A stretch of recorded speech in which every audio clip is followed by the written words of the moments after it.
একটা অদ্ভুত ফেজের মধ্য দিয়ে চলছি আমরা সবাই। গোটা একটা জেনারেশন বুকের মধ্যে মেঘ জমিয়ে ভালো আছি বলা শিখে গেছে।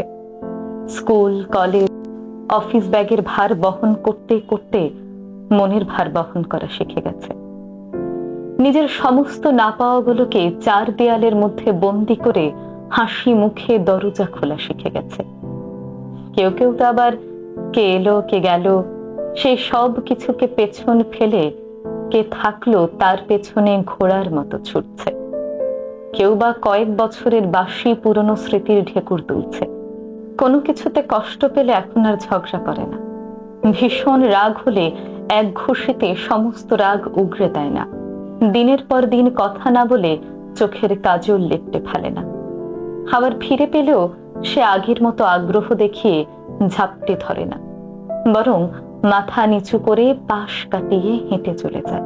একদল মৃত মানুষ কিভাবে যেন ভালো থাকার অভিনয় করতে করতে আপোষ করা শিখে গেছে।